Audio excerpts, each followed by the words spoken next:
এই ভিডিওতে আমি আপনাদেরকে দেখাবো কিভাবে এয়ার এক্সপ্লোরার ব্যবহার করবেন। এয়ার এক্সপ্লোরার দিয়ে কিভাবে আপনি এই বড় বড় ফাইলগুলোকে ডাউনলোড করবেন। ক্লায়েন্টের যে বিভিন্ন প্রজেক্টগুলো থাকবে ওগুলো আপনারা কিভাবে ডাউনলোড করবেন এই এয়ার এক্সপ্লোরার দিয়ে। তো প্রথমে আপনাকে এয়ার এক্সপ্লোরার সফটওয়্যারটাকে ডাউনলোড করতে হবে। অধিকাংশ মানুষই জানে না এই জিনিসটা সম্পর্কে। এয়ার এক্সপ্লোরার টাইপ করার পর এন্টার ক্লিক করে দেখবেন ফার্স্টে যে লিঙ্কটা থাকবে ওখানেই চলে যাবেন। ওই যে এখান থেকে ডাউনলোডে ক্লিক করবেন। ডাউনলোডে ক্লিক করার পরে সফটওয়্যারটাকে ডাউনলোড করতে পারবেন এখান থেকে উইন্ডোজ ভার্সন এবং ম্যাক ভার্সন। আপনারা জাস্ট সিম্পল উইন্ডোজ ভার্সনটাকে এখানে একটা ক্লিক করলেই ইনস্টল হয়ে যাবে। ইনস্টল হওয়ার পরে যে বাকি প্রসেস তো সেমই, ইনস্টল একদম ইজি ওয়ে, জাস্ট শুধু স্কিপ করে যাবেন। ওকে ওকে ওকে। তারপরে ইনস্টল হওয়ার পরে যে এরকম একটা লেআউট পাবেন, আমি দেখাচ্ছি।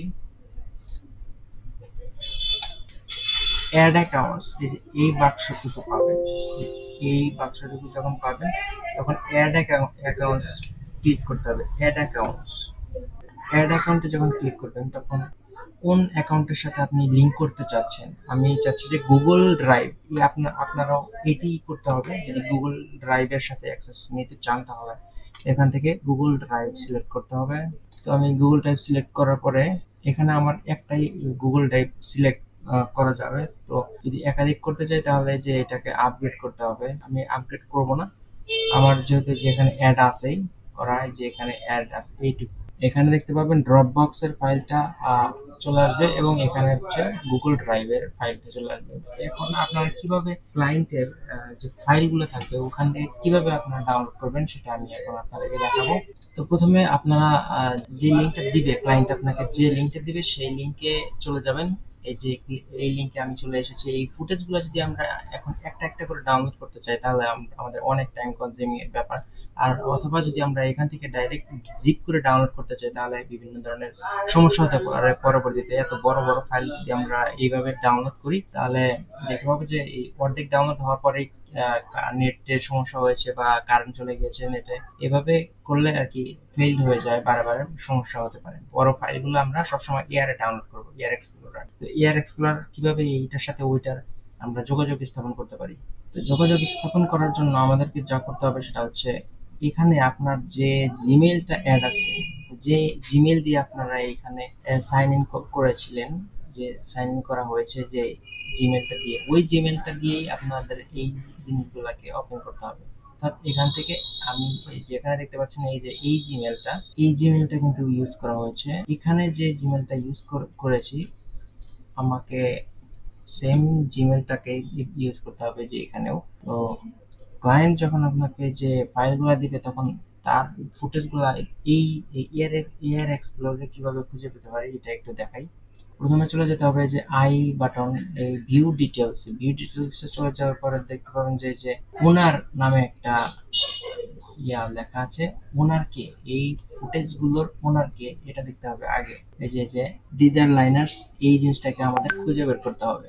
ওকে, আমাদের এয়ার এক্সপ্লোরার এই যে এখানে অসংখ্য লিংক পাবেন, এখান থেকে খুঁজে বের করতে হবে যে দিদার লাইনার্স কে, জিনিসটা ড্রাইভটাকে খুঁজে বের করতে হবে আগে। যে আমরা এই যে এখান থেকে খুঁজে বের করার পরে দেখতে পাচ্ছি যে এখানে দিদার লাইনার্স ড্রাইভ, এই যে এটাই সেই ড্রাইভ। এটাকে খুঁজে বের করার পরে যে এখানে দেখতে পাচ্ছেন যে অল ব্লগস কম্বাইন্ড, এখানে দুইটি ফোল্ডার রয়েছে। এই দুইটি ফোল্ডার কিন্তু আমরা এখানে দেখতে পাচ্ছি। এই দুইটা ফোল্ডারকে ডাউনলোড করতে হবে। ফোল্ডারের নামগুলো কিন্তু এই যে এখানে দেওয়া আছে যে অল ব্লগস কম্বাইন্ড আমরা এখানে, আর এই যে এখানে হচ্ছে বেভারলি হিলস ব্লগ। এই এটা একটা লিংক আর এটা আরেকটা লিংক, মানে হচ্ছে দুইটা দুইটা লিংক দেওয়া হয়েছে আমাদেরকে। এখানে এই দুইটা লিংকই কিন্তু আমরা এখানে পেয়ে যাচ্ছি। এই দুইটা লাইনার্স ড্রাইভের ভিতরে কিন্তু আমরা এই দুইটা ড্রাইভ লিংক পেয়ে যাচ্ছি। তো এখন আমরা সিম্পল জাস্ট কি করব, এখান থেকে দুইটাকে সিলেক্ট করে আমরা জাস্ট এই পাশে নিয়ে আসবো। এই যে ডাউনলোড এখানে না আছে না, অথবা আমরা এখানে ফ্রি জায়গার মধ্যে ছেড়ে দিব, তাহলে তো একদম ফোল্ডার সহ দুইটা ডাউনলোড হওয়া শুরু করবে। কিন্তু আরেকটি প্রসেস আছে, যদি কিছু কিছু ক্ষেত্রে আপনাদের এটা সমস্যা করতে পারে। এখানে একটি ফোল্ডার ক্রিয়েট করে নিতে পারেন।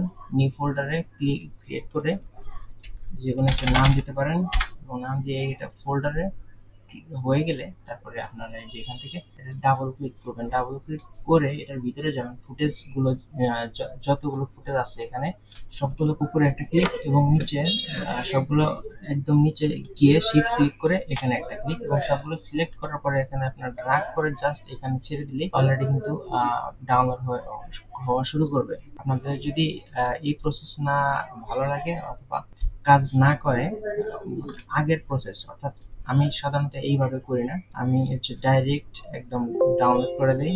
এখান থেকে আমি জাস্ট দুইটা ফোল্ডারকে সিলেক্ট করে জাস্ট এখান থেকে ড্রাগ করে আনবো আর এখানে ছেড়ে দিব। তখন আমার এই দুইটা ফোল্ডারই একসাথে ডাউনলোড হওয়া শুরু করবে। ডাউনলোড ফোল্ডারে এই যে নিচে দেখতে পাচ্ছেন যে রানিং, দুইটাই কিন্তু ডাউনলোড হওয়া অলরেডি শুরু করে দিবে। এখন কাউন্ট হচ্ছে যে কতক্ষণ টাইম লাগে, কিন্তু এটা আসলে শুরু হয়ে যাবে। এই যে এখন দেখতে পাচ্ছেন ডাউনলোড কিন্তু শুরু হয়ে গিয়েছে। তো এই যে এখান থেকেই ফুটেজ দুটোকে এভাবেই ডাউনলোড করতে হয় আর কি।